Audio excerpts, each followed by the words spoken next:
નમસ્કાર મિત્રો, વેધર ઇન્ફોર્મેશનમાં આપનું સ્વાગત છે અને હું છું પરેશ। ખાસ કરીને આજના વિડીયો આપણે વાત કરવાની છે અખાત્રીજના પવન વિશેની। જય જવાન જય કિસાન। દરેક ખેડૂત ભાઈઓને જણાવવાનું કે આવનારા દિવસની અંદર આપણે ખેડૂત સંવાદ નામનો કાર્યક્રમ રાખેલો છે, એટલે કે તારીખ 19 એપ્રિલ 2026 અને રવિવારના રોજ સમય છે સાંજે 5 વાગ્યાનો। અને આ ખેડૂત સંવાદના કાર્યક્રમનું સ્થળ છે અતુર એગ્રી લિમિટેડ, દાડમા દાદાની બાજુમાં, ગામ લીલાપુર, તાલુકો જસદણ અને જિલ્લો રાજકોટ।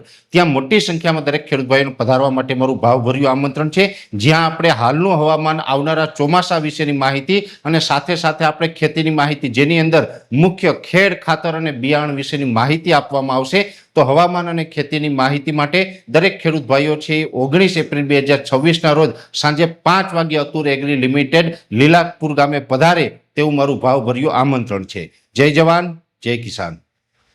હવે આપણે જે અખાત્રીજના પવન વિશેની વાત કરવાની છે। આમ જોવા જઈએ તો અખાત્રીજના દિવસે પણ પવનને આધારે આપણે નક્કી કરી શકતા હોય છે કે આવનારું ચોમાસું કેવું થશે, જેની અંદર અખાત્રીજ આજે જોવા જઈએ તો આજે 17 એપ્રિલ 2026 છે, પરમ દિવસે 19 એપ્રિલ 2026ના રોજ અખાત્રીજ છે। અખાત્રીજના દિવસે પહેલા તો પવનની દિશા કઈ રીતે જોવી અને કયા સમય જોવી, તો પહેલા હું આપને જણાવી દઉં, જે સૂર્ય ઉદય થાય એટલે કે જે સૂર્ય સવારે ઉગે એનાથી 96 મિનિટ પહેલાની જે સમયગાળો હોય છે એ આપણે પવન જોવાનું હોય છે। સરેરાશ 96 મિનિટ છે એ આપણે પવન જોવાનું છે સૂર્ય ઉગે ત્યાંથી પહેલાની 96 મિનિટ। અને એની અંદર મોટા ભાગે આપણે જે પવન જોવાનો હોય એ ખુલ્લા પટની અંદર એટલે કે ખેતરોમાં જોઈએ તો જ વધારે અંદાજ આવે। શહેરી વિભાગ હોય અથવા તો ગ્રામ્ય વિસ્તાર હોય ત્યાં તો પવન છે એ ફરતા હોય એટલે ત્યાં અંદાજ ન આવે। એટલે ખુલ્લા વાતાવરણની અંદર, ખુલ્લા પ્લોટની અંદર અથવા તો ખેતરની અંદર આ પવન છે જોઈ શકાય। અને આ પવન જોવા માટે પણ ઉત્તમ રીત એ છે કે આપણે ખુલ્લા ખેતરની અંદર ધુમાડો કરીએ તો ધુમાડો કઈ દિશામાં જાય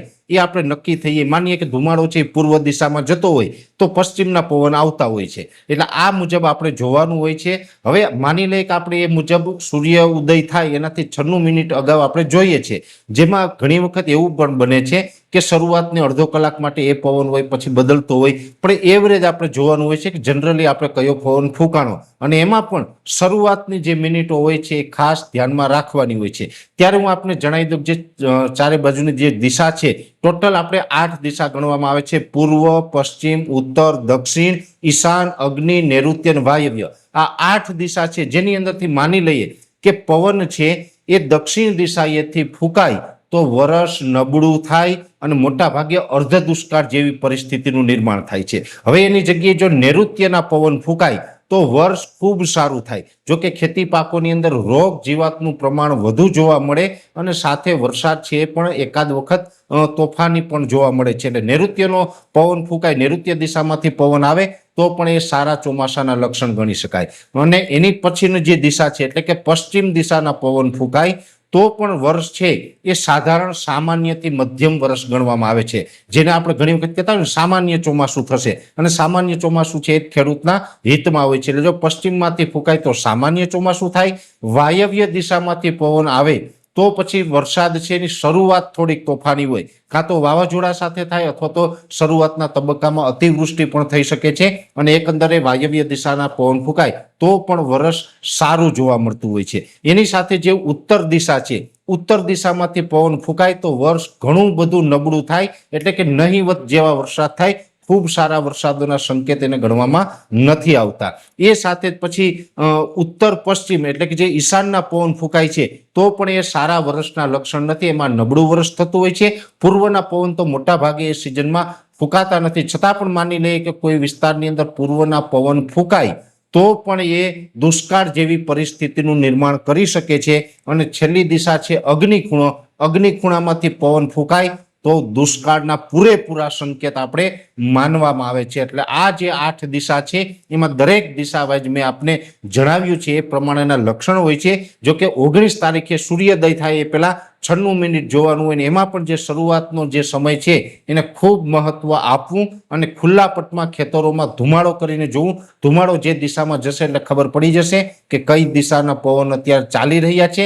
એટલે આ પ્રકારે અખાત્રીજના આધારે પવન જે કઈ રીતનો ફૂંકાય છે ને કેવું વર્ષ થશે એ બધા અનુમાન લગાવતા હોય છે। જો કે મારું વ્યક્તિગત અત્યારે એવું અનુમાન છે કે અખાત્રીજના દિવસે જે મેં આપને પવન જોવાનું કીધું છે એમાં મુખ્યત્વે પશ્ચિમ દિશાના પવન ફૂંકાય તેવી પૂરી શક્યતાઓ છે। એટલે વર્ષ છે એ નબળું તો નથી થવાનું, મધ્યમ વર્ષ થવાનું છે, સામાન્ય ચોમાસું થવાનું છે, ખેડૂતોના હિતમાં ચોમાસું થાય તેવી પણ શક્યતાઓ એ બતાવશે। એટલે અખાત્રીજના દિવસે જે પણ મિત્રોને જોવું હોય એ આ રીતે જોઈ શકે છે। જોકે કસ કાતરા હોય, હોળીનો પવન હોય, ચૈત્રી દનૈયા હોય, અખાત્રીજનો પવન હોય, વૈશાખી હાંડો હોય, અનેક પ્રકારે જે જોવામાં આવે છે એમાંનું આ એક પેરામીટર દેશી વિજ્ઞાનના આધારે માનવામાં આવે છે। આપણે તો વૈજ્ઞાનિક અને આધુનિક પેરામીટરોના આધારે માહિતી આપતા હોય, પણ દેશી વિજ્ઞાનના આધારે જેને માહિતી જોતી હોય એ આ પ્રમાણે પણ પોતાના વિસ્તારનું જોઈ શકે છે। ઘણી વખત એવું બને કે અમુક જિલ્લાની અંદર પશ્ચિમના પણ પવન ફૂંકાય, અમુકમાં છે નૈઋત્યના પણ પવન જોવા મળે। જે વિસ્તારમાં જે દિશાનો પવન હશે એ વિસ્તારમાં એ પ્રકારનું ચોમાસું થાય, આવી માન્યતા આપણે વર્ષોથી પરંપરાગત ચાલી આવે છે। એટલે આ પ્રકારે ઘણી વખત આપણે અખાત્રીજના પવનના આધારે પણ અનુમાન થતું હોય છે। એટલે તમારે હવે 19 તારીખે વહેલી સવારે સૂર્યોદયથી 96 મિનિટ પહેલા વહેલું ઉઠી વાડીએ જઈ અને આ પ્રકારે પ્રયોગ કરવો હોય તો તમે પણ કરી શકો છો। જો કે જરૂરી નથી કે અખાત્રીજના પવન જે સંકેત આપે એવું જ થાય, કેમ કે ચૈત્રી દનૈયા, હોળીનો પવન આ પણ આમાં ઘણું બધું મહત્વ રાખે છે। છતાં પણ એક પેરામીટર આ પણ છે જેની દરેક મિત્રોએ નોંધ લેવાની છે। અત્યારે આ વિડીયોની અંદર એટલું જ। અંતમાં દરેક મિત્રોને વિનંતી રહેશે કે વિડીયોને લાઈક આપીને દરેક ગ્રુપમાં શેર કરી દેવો। જે મિત્રોએ આપણી યુટ્યુબ ચેનલ સબસ્ક્રાઇબ ન કરેલી મિત્રો યુટ્યુબ ચેનલ સબસ્ક્રાઇબ કરજો, સાથે ફેસબુક તથા આપણું ઇન્સ્ટાગ્રામ આઈડીને પણ ફોલો કરજો। નમસ્કાર।